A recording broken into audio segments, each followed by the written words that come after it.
if you've ever asked this question, why do I attract narcissists? You're actually focused on the wrong question, because the real question isn't about who gets in these kinds of relationships, because sometimes you're simply born into these relationships, aka narcissists are in your family.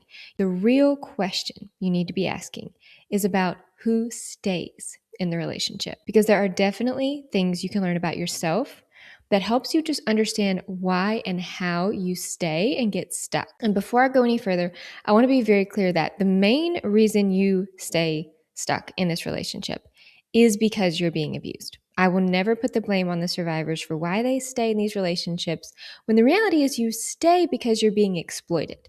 You stay because you're being lied to and were from the beginning. You're being manipulated, you're being deceived.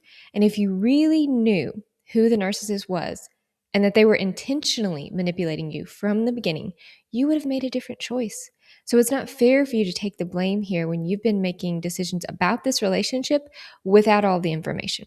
And this is actually something so sinister, it's been coined betrayal violence, which is when someone is systematically and consistently betraying you for their own gain. And we know narcissists certainly do this.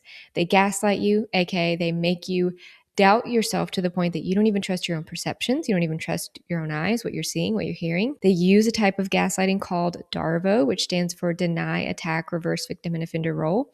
These are the conversations you walk away from wondering, how in the world did we get here? And you feel like you did something wrong, and you end up apologizing, even though you're the one who was trying to make the repair in the relationship because of something the narcissist did. And there's one personality trait that research shows does consistently come up among narcissistic abuse survivors. And that trait is agreeableness. Agreeableness is actually made up of several characteristics, and I'm going to break these down. But it's modesty, morality, altruism, sympathy, trust, and cooperation. So this is where you're coming from when you meet or are dealing with a narcissist. You often put on your agreeable glasses and you see the narcissist from that perspective.